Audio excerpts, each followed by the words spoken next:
Donc, je reprends ici, donc là j'ai Sn qui est inférieur ou égal toujours à mon intégrale de a à b de f de t dt. Et puis ici, vous avez deviné, j'ai k plus 1, donc j'effectue un changement d'indice. Et du coup, j'obtiens 1 sur n, somme de k égale 1 jusqu'à n de f de k sur n. Alors là, dans cette somme, j'ai un problème. Moi, ma somme Sn commence à partir de 0 et se termine à n-1. Donc, je vais essayer de faire apparaître cette somme et puis ajouter et retrancher ce qu'il faut. Et donc là, ça implique que Sn est inférieur toujours à l'intégrale de a à b de f de t dt, qui est inférieur ou égal. Donc là, je vais réécrire ma somme de k égale 0 à n moins 1 de f de k sur n. Et là, je vois que j'ai le terme en 0, enfin le terme en n qui manque, donc je l'écris, plus 1 sur n f de 1 moins 1 sur n f de 0. Voilà. Et là, je retrouve Sn. Et du coup, je peux dire ainsi, eh bien, tout simplement, je peux dire que Sn, d'un côté, il est inférieur ou égal, si je regarde ça, à l'intégrale de a à b de f de t dt. Et puis de l'autre côté, je peux dire que Sn, si je mets ça, donc Sn, il est inférieur à ça, et si je mets Sn, il est supérieur, voilà, à l'intégrale de a à b de f de t dt moins f de 1 moins f de 0 sur n. Voilà. Donc là, j'ai tout simplement mis ces deux-là de ce côté-là, et j'ai Sn qui est supérieur à l'intégrale moins ça. Et ça, c'est bien sûr, c'est un nombre positif, puisqu'on a supposé que la fonction est croissante, donc f de 1 est supérieur à f de 0. Et du coup, maintenant, je peux, une fois que j'ai encadré Sn par ces deux expressions, je peux faire tendre n vers plus l'infini. Or, limite, lorsque n tend vers plus l'infini de l'intégrale de a à b de f de t dt, moins f de 1 moins f de 0 sur n. Et donc ça, quand n tend vers plus l'infini, ça tend vers 0. Et donc, il reste l'intégrale de a à b de f de t dt. Et puis de même, la limite, lorsque n tend vers plus l'infini de l'intégrale, enfin, désolé, c'est pas a à b, c'est, je rectifie ici, c'est de 0 à 1. Oui, puisque je suis dans le cas particulier où le a est égal à 0 et le b est égal à 1. Donc, je le rectifie partout. Désolé, mais bon. 0, 1, 0, 1. Et puis là, 0, 1, partout. 0, 1. Oui, enfin, j'aurais pu garder A et B et dire à la fin, je suis dans le cas particulier où A est égal à 0 et B est égal à 1. Donc là, c'est bon. Et puis la limite, lorsque n tend vers plus l'infini de l'intégrale de 0 à 1 de f de t dt, ça c'est une constante qui ne dépend pas de n, donc est égale l'intégrale de 0 à 1 de f de t dt. Et donc, par le théorème d'encadrement, donc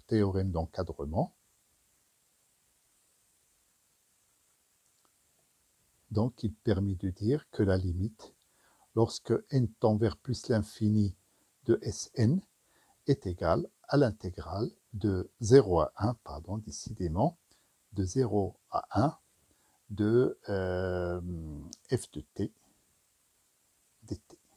Voilà. Et donc, c'est bon, c'est ce résultat-là. Et ce résultat, qu'est-ce qu'il indique? Il indique, et d'ailleurs, ça va nous donner une méthode qu'on va utiliser en informatique pour calculer une valeur approchée d'une intégrale. Ça veut dire qu'au départ, quand vous allez partager votre l'aire sur la courbe, enfin le domaine sur la courbe, vous le partagez en pseudo-rectangle, vous verrez qu'il y aura toujours un écart. À chaque rectangle, il y a un écart par rapport au vrai domaine, un écart qui est soit positif, soit négatif. Mais plus vous augmentez le nombre de rectangles, et bien tout simplement, cet écart va se réduire, va se réduire, va se réduire. Et puis bien sûr, lorsque n tend vers plus l'infini, ça veut dire lorsque le nombre de rectangles devient très important, et bien tout simplement, la somme, enfin ces rectangles vont couvrir quasiment toute l'aire, enfin tout le domaine en question. Et donc, on va tendre vers l'intégrale de 0 à 1 de f de t dt. Et c'est cette méthode qu'on va utiliser. Enfin, d'ailleurs, je vous le donnerai après en informatique. Enfin, une méthode au début, après on utilisera d'autres méthodes et d'autres approches pour calculer la valeur approchée d'une intégrale. Voilà. Donc là, on va voir un exemple d'utilisation de ces sommes de Riemann. Donc je peux effacer ça. Et on va donner un exemple. Alors, exemple.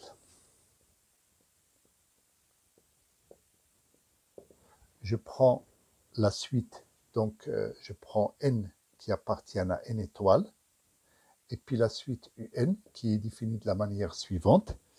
Alors, c'est la somme de k égale 1 jusqu'à n de 1 sur n plus k. Et donc, il faut chercher la limite de cette suite lorsque n tend vers plus l'infini. Alors, première difficulté, donc je vais écrire ce que dit le théorème. Il dit la limite lorsque n tend vers plus l'infini de 1 sur n, somme de k égale 0 jusqu'à n-1 de f de k sur n, eh bien, est égal à l'intégrale de 0 à 1 de f de t dt. Alors là, il y a plusieurs difficultés. La première, c'est que, enfin, la difficulté principale, il faut que cette somme soit sous cette forme-là. Et donc, il faut d'abord faire apparaître 1 sur n devant la somme. Ça, c'est la première chose. Et puis, une fois qu'on a fait apparaître 1 sur n, il faut trouver une fonction f la fonction f qui va être, pour avoir f de k sur n, pour que cette expression qui est là, qu'on puisse dire c'est f de k sur n. Et puis la troisième difficulté, c'est que là, je vois que j'ai des problèmes de bornes. Ici, enfin, dans le théorème, ça démarre à 0 et ça se termine à n-1, alors que là, je démarre à 1 et ça se termine à n. Alors, première chose que je peux faire, eh bien, tout simplement, c'est de faire apparaître n. Et là, pour ça, c'est facile. Il suffit de mettre n en facteur ici.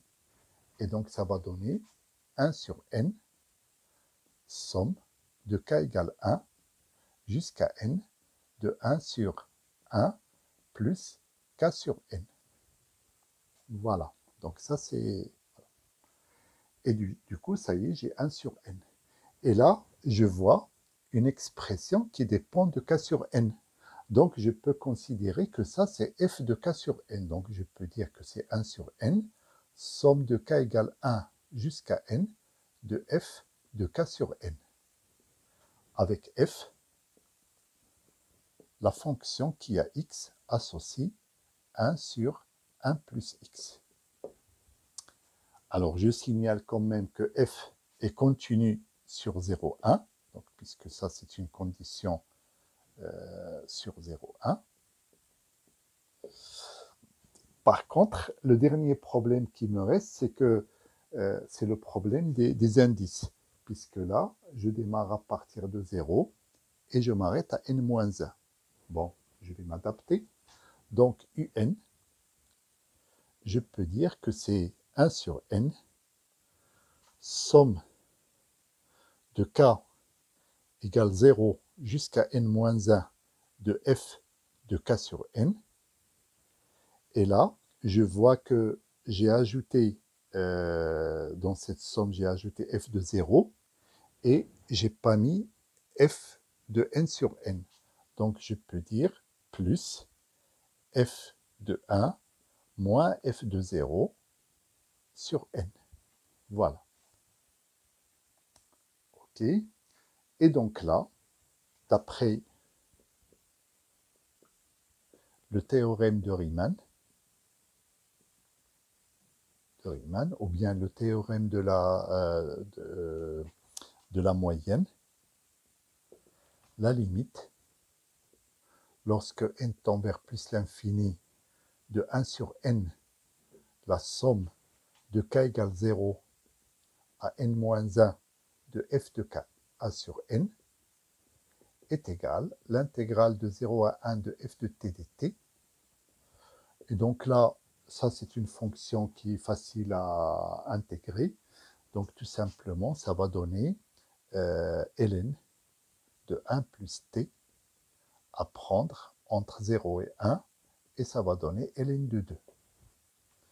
Et puis ce terme qu'on a en trop, c'est-à-dire je fais la limite, lorsque n tend vers plus l'infini de f de 1 moins f de 0 sur n, ben celui-là c'est égal à 0 tout simplement. Et donc ainsi,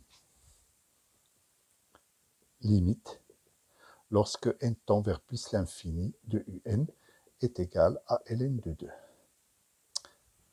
Alors, pourquoi, enfin j'ai fait exprès de ne pas commencer à 0 et de ne pas m'arrêter à n-1, tout simplement pour attirer votre attention sur ça, c'est que c'est vrai que dans le théorème, on a 0 et n-1, mais si on démarre à partir d'un autre entier, et si on s'arrête à un autre entier autre que n-1, ce n'est pas un problème, puisque on peut toujours, comme il y a le 1 sur n, on aura toujours un terme qui est fini, divisé par n, et qui va tendre vers 0.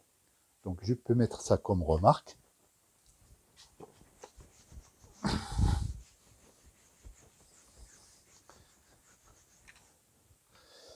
Alors, remarque, quel que soit i appartenant à n, quel que soit j appartenant à z, puisque je peux aussi m'arrêter à n-2 ou n-3, ou bien n plus 1, n plus 2, etc. Donc tout simplement, la limite, lorsque n tend vers plus l'infini de 1 sur n, somme, alors au lieu de démarrer à partir de 0, je démarre à partir de i. Comme ici, j'ai démarré à partir de 1. Je peux aussi démarrer à partir de 2 ou de 3, enfin d'un certain entier donné. Et puis ici, au lieu d'aller à n-1, je peux aller à n-j. Alors j, ça peut être un nombre positif ou un nombre négatif. Donc quand c'est ici par exemple, j c'était moins 1. Donc je suis allé à n. Ben, tout simplement, de f de k sur n, et ben, ça sera toujours l'intégrale de 0 à 1 de f de t dt. Voilà. Alors bien sûr, il ne faut pas le i et le j, c'est des nombres petits généralement. Au lieu de faire de 0 à n-1, on fait de 1 à n, ou bien de 2 à n plus 1, voilà, mais le résultat reste le même, et c'est grâce à ça, c'est parce que la différence, ça va faire une constante divisée par n, et bien sûr, quand n tend vers plus l'infini, ça tend vers 0.